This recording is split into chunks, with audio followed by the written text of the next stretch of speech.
Good morning, students. Now, after the consumer rights, we are going to learn about the consumer responsibilities.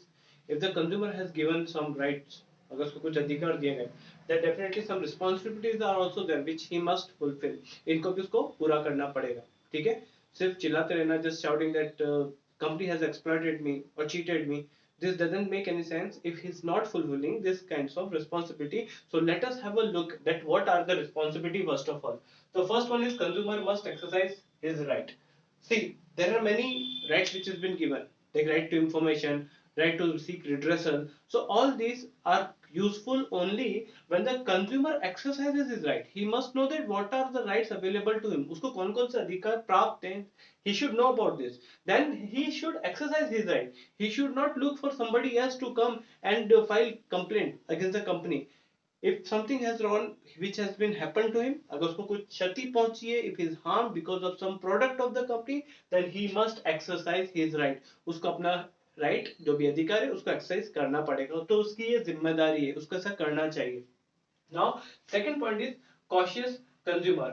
Now cautious consumer कौन होता है? Cautious consumer वो होता है जो कि बिल्कुल समझदारी से चीजों को बाय करता है, ठीक है? उसको क्या चीज अवेलेबल है, किस प्राइस पे मिल रही है, थोड़ी रिसर्च करता है, ठीक है? ब्लाइंडली किसी ने भी कुछ बोल दिया और आपने उसको मान के चल दिया, तो ये चीज ऐसा नहीं चलता है. You can not blindly just follow somebody else instruction कि उसने बोल दिया कि ये प्रोडक्ट बहुत अच्छा है, ऐसा हो जाएगा वैसा हो जाएगा, एंड यू जस्ट आपने मान लिया कि हाँ ऐसा अच्छा है, ये तो बिल्कुल सामने वाला कह रहा है तो अच्छा ही होगा. और फिर अगर आपको पसंद नहीं आया और कुछ शॉर्ट कॉमिक्स निकलती है, may be possible in some services जो कि गाड़ी की आप कराते हो, सामने वाले बोल दे नहीं सर आपको तो बहुत सारी फ्री सर्विसेज मिलती है, इसमें 10 सर्विसेज फ्री मिलती है, but you are not getting that many services free, later on you come to know about it.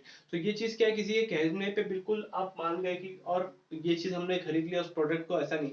आपको कॉशियस होना पड़ेगा. You have to be cautious while buying the product, ठीक है? और आपको कुछ भी चीज होती है, कोई भी, इवन अगर आपने कोई सा स्टैंडर्ड प्रोडक्ट आप खरीदने भी जाते हो तो आपको पता रहता है कि अगर सेफ्टी प्रोडक्ट आप कुछ खरीदने गए, ठंड आ रही, winter season, you want that heating rod, okay, water boil करने के लिए हम रॉड लेते हैं ना, इलेक्ट्रिकल अप्लायंसेस, तो आपको तो कॉशियस होना चाहिए कि ये जो सामने वाला सेल कर रहा है वो जेन्युइन बेच रहा है कि नहीं.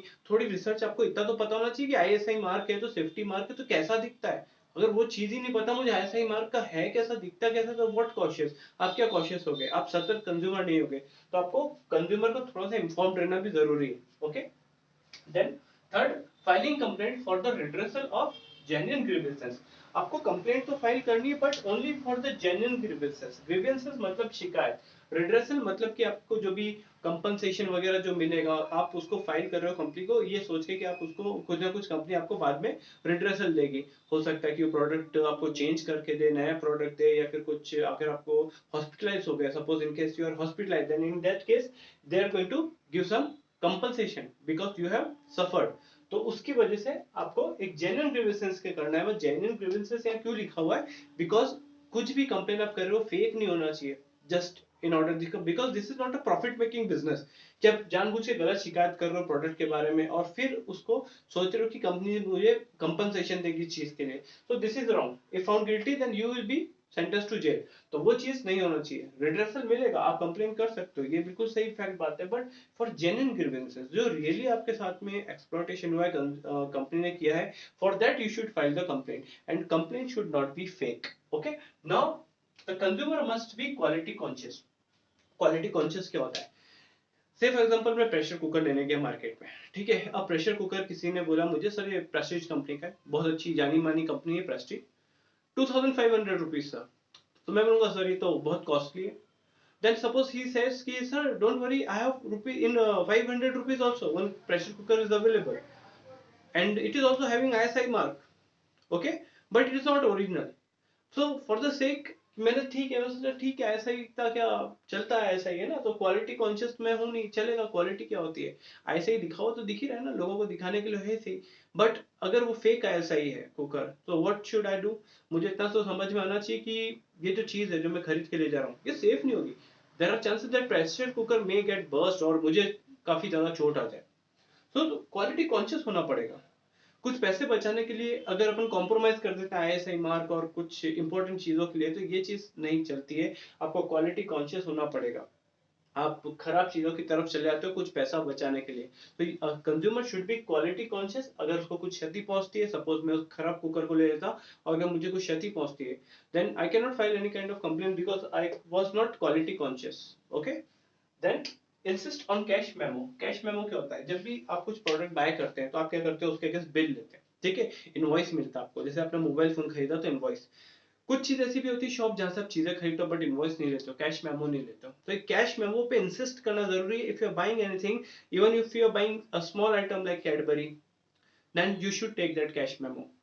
Just like when you go to DMart, don't you take that cash memo, that bill? Yes, it's a proof that you have paid some money for buying that product. आपने उसको बिल्कुल खरीदने के लिए कुछ कंसिडरेशन दिया। कंसिडरेशन क्या होता है? मैंने बताया था, ये कुछ बदले में कुछ देना, पैसे देना, प्रॉमिस देना, वचन देना करते हैं ना। जैसे बाइक खरीदते तो अपन पूरा पैसा नहीं देते, बट क्या करते हैं, हम एक प्रॉमिस करते हैं that we are paying the down payment 20,000 और rest I will be paying, I am promising, और उसको साइन कर के देते हैं ना उसको। तो ये चीज क्या होती है? प्रॉमिस। से ये कंसिडरेशन होते हैं, ठीक है। तो वो जो चीज है यहाँ पर, आपको कैश मेमो क्या चीज है? एक बिल जो आप इनवॉइस रहता है वो आपके पास होना चाहिए। Invoice is very important because if you want to file a complaint in case being you are been exploited, अगर आपको वो चीज प्रोडक्ट पसंद नहीं आया या फिर उसमें कुछ कमी रह गई, हो सकता है कुछ फॉल्ट निकल आया, खराब निकल आया, you want to file a complaint against the company, then you must have that cash memo. Even for that fruity which you drink, अगर वो खराब है, then what will happen to your health? Maybe you'll get hospitalized. So don't you think that cash memo will be helpful while complaining? उसकी बिल्कुल जरूरत पड़ेगी हमको।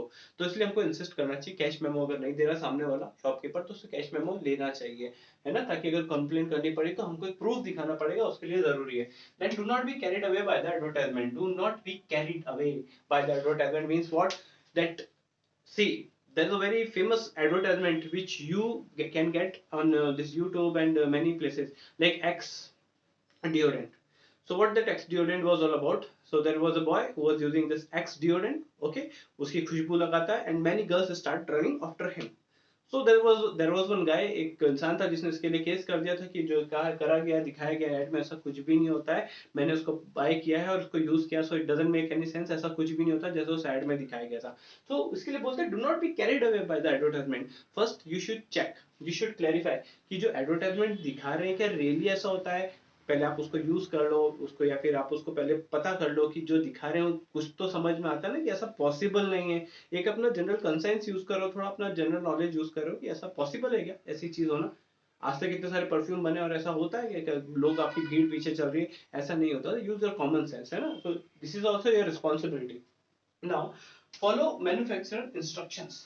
Manufacturer के जो कि गुड बना रहे उसके इंस्ट्रक्शन पढ़ना। बहुत कम लोग इस पे ध्यान देते हैं और फिर बोलते हैं कि हमारी तबीयत खराब होगी, खराब प्रोडक्ट है। Suppose in case of this peanut butter which you buy from the market, when it is opened, okay, so what we must do, उसको रेफ्रिजरेट करना पड़ता है, उसको रेफ्रिजरेटर में रखें ताकि इसकी लाइफ इतनी टाइम तक रहे। So these are the instruction which are being given on the product. So the consumer must go through this instruction provided by the manufacturer. ठीक है, उसको पढ़ के अच्छे से, हाँ कि इसको ओपन करने का फ्रिज में रखना है, so you must refrigerate। If you are not refrigerating it and then if you are falling ill because or sick because of consuming that product, then it is not the fault of the company, it is the fault of the consumer. Why? Because instructions were already been there on the product, behind it लिखे होते हैं instruction. तो हमको वो बिल्कुल उसको उसके according काम करना है, ठीक है ना। तो वो चीज इसीलिए लिखी हुई होती है इंफॉर्मेशन देने के लिए। राइट टू इंफॉर्मेशन हमने राइट में सीखा था, तो वही चीज के बारे में बात कर रहा हूँ कि इंस्ट्रक्शन गिवन है, why not reading it, and if you are reading it why, then why not following it. तो आपको करना पड़ेगा, अदरवाइज ये आपकी रिस्पॉन्सिबिलिटी है जो कि आपको करनी है, अदरवाइज फेल हो गए तो फिर आप ही जिम्मेदार हो। Then 8, consumer society should be formed to protect interest. Consumer societies, okay, तो ऐसे कुछ ऑर्गेनाइजेशन बनाने चाहिए जिससे कि आपको कभी भी कुछ गलत हो जाता है, एक्सप्लॉइटेशन हो जाता है आपका, तो वो जो कंज्यूमर ऑर्गेनाइजेशन आपने जो भी बनाई है सोसाइटी, वो आपके बिहाफ पे फाइल कर दे कंप्लेंट। ठीक है, कहां पर? State commission, national commission, okay, यहाँ पर डिस्ट्रिक्ट फोरम में वहां पे जाके कंप्लेन आप कर सकते हो। ठीक है, तो वो आपके बिहाफ पे कर देंगे। So you should make this kind of organization just to protect your interest, आपके अधिकारों की रक्षा के लिए बनाना चाहिए। Then there are some marks which are given over here one number में आता है, बट आपको कैसे याद रखना है। क्वालिटी मार्क्स क्या होते हैं, quality marks like ISI, ISI safety marks होता है, इंडियन स्टैंडर्ड इंस्टीट्यूट। तो ये जो चीज है आईएसआई, ये सेफ्टी मार्क है, जो कि कई बार आपके इलेक्ट्रिकल अप्लायंसेस पे आपको दिखता है आईएसआई मार्क, ठीक है। तो ये इलेक्ट्रिकल गुड्स के लिए होता है, एग्रीकल्चर गुड्स के लिए रहता है एग मार्क, जो एग्रीकल्चर प्रोडक्ट्स आते हैं मार्केट में उस पर लिखा रहता है एग मार्क, ओके। तो वो चीज यहाँ पर रहती है, ये आपको देखकर आप परचेज कर सकते हो किसी भी तरह के आपके एग्रीकल्चर रिलेटेड प्रोडक्ट के। Then BIS, bureau of Indian standard, ये क्या रहता है, गोल्ड के ऊपर रहता है। तो गोल्ड की प्योरिटी वगैरह इससे देखी जाती है कि बीआईएस मार्क वाला गोल्ड है कि नहीं। तो गोल्ड के केस में ये एग्रीकल्चर गुड्स, इलेक्ट्रॉनिक गुड्स, ठीक है। देन वुल मार्क, वुल यानी कि ऊन होता है, तो वुल, वुल कैसा है, 100% प्योर है। So it's just a sign for the purity of the wool. So if you're buying something in the winter of wool, so you should check this mark, wool mark की ये wool तो समझ में आ रहा है किसके लिए, तो 100% प्योरिटी दिखाता है। देन इको मार्क क्या होता है, इको मार्क्स मतलब जो भी प्रोडक्ट आप यूज कर रहे हो वो इको फ्रेंडली है। इको फ्रेंडली मतलब उससे एनवायरमेंट को कोई नुकसान नहीं होने वाला है, ठीक है। So this are the responsibility which a consumer must follow, and these were the marks like ISI Agmark हो गया, वुल मार्क हो गया, बीआईएस हो गया और इको मार्क। इको मार्क किससे रिलेटेड था, एनवायरमेंट फ्रेंडली टेक्निक या उससे बनाने वाला, ठीक है। तो वो चीज उस पर लिखी रहती है, इको फ्रेंडली भी बोलते हैं उसको। So that's all for today, thank you.